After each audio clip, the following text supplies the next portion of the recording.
Hi, welcome to another episode of I Am Trans News, and today we're going to be watching a video about a indigenous trans woman that went missing in 2019. This is just an update on her case. This article was posted 14 hours ago. You know, I'm new to this channel, so I wasn't aware of her case or anything, so we're going to be learning about it together, okay? So without further ado, make sure you hit that like button, make sure you subscribe, and here we go. She had the biggest heart. She loved people. She loved life. When Pam Smith talks about her niece, Aubrey Dameron, she prefers to think of the good times. Aunt Pam, I love you. How are you doing? And a great big old hug and a big sloppy kiss on the cheek. And sometimes I get irritated and be like, but you know, what I wouldn't give to have one of those right now. It's been almost 3 years since she's had one of those kisses at 3:30 in the morning on March 9th, 2019. Aubrey told her mom she was going out to meet someone. She was wearing black jacket, black skirt, black boots, and the black netting hoses.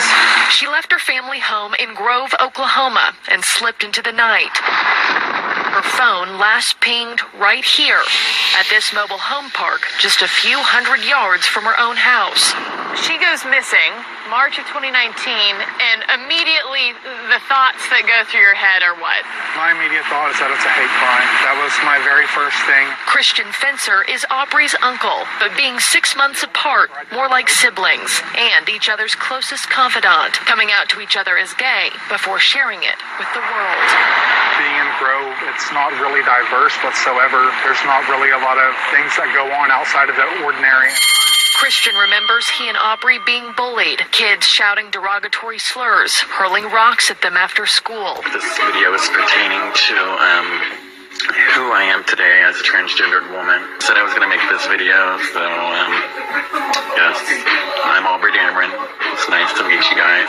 Her transition, something not often seen in rural Oklahoma or the Cherokee Nation of which Aubrey was a citizen. Pam and Christian think that could be behind her disappearance, and the reason why they say police told the family they couldn't do much to investigate. Because of her lifestyle, we don't think she's a missing person.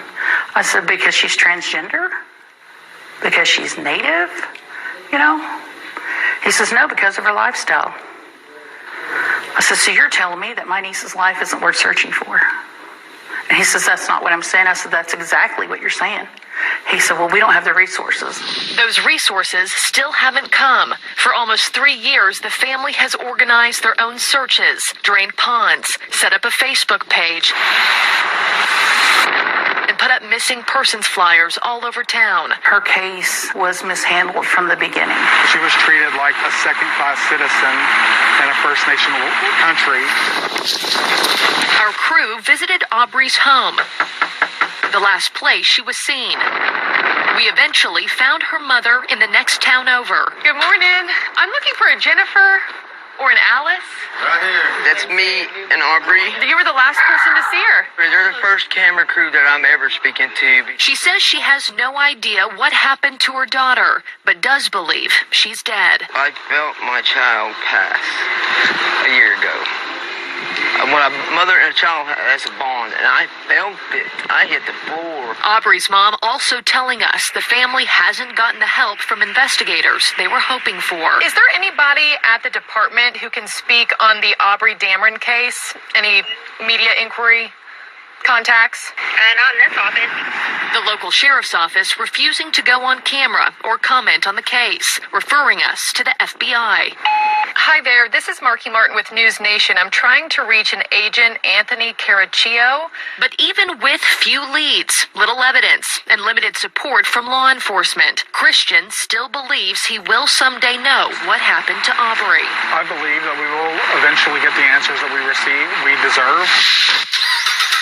I believe that someone's going to come forward. The entire thing's just going to blow open. And until then, the aunt and uncle turned detectives vow they'll keep digging. She was my keeper, and now I don't have a keeper, but I push forward. I used to go to sleep and have my phone turned up as loud as it could be. And I'd doze off, and I'd wake up in a panic and be like, did she call? Did somebody call and say they found her? If she is alive, what would you tell your daughter? I would tell her that I love her so much. And to come home. Come home to me.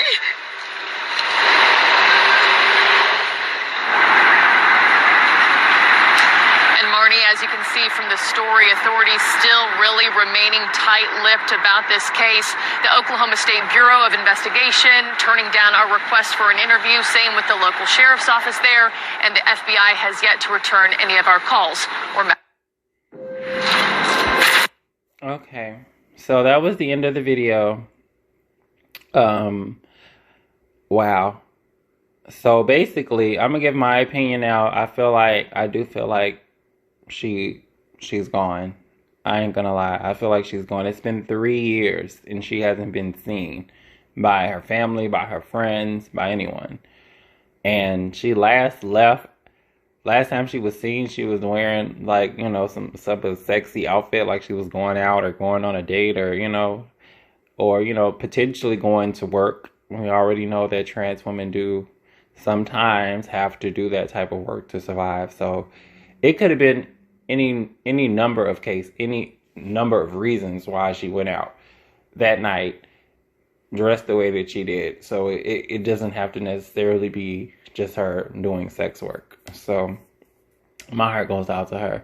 And it's so frustrating to hear and see that no one really tried to investigate her case until this one reporter decided to look it up and find out, like, what happened 3 years later? What have the police been doing 3 years later?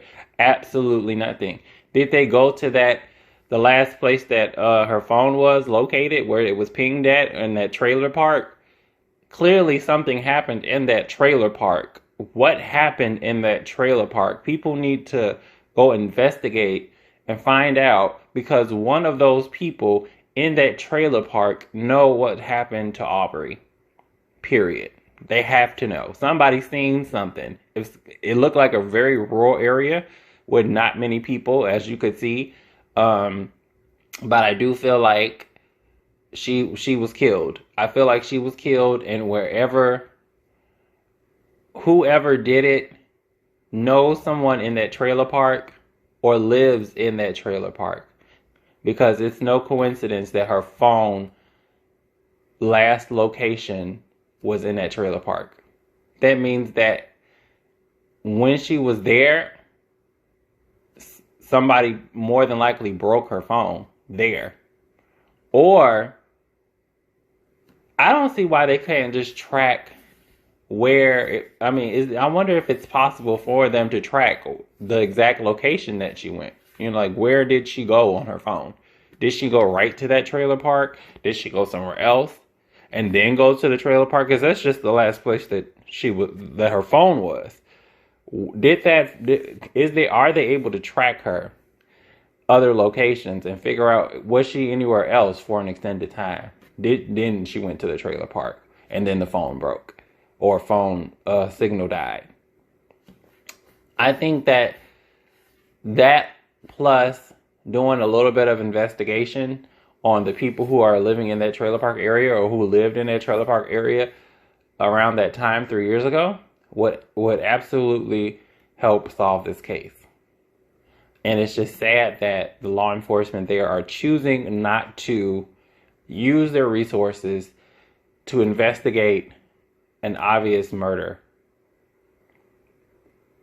Okay? It's ridiculous. But let me know what you think in the comment section below. Make sure that you leave a like, that you comment, and that you subscribe. Hit that notification bell so that you're alerted to the new videos that are going to be coming out. And as always, I am Novana Beta, and this is I Am Trans News.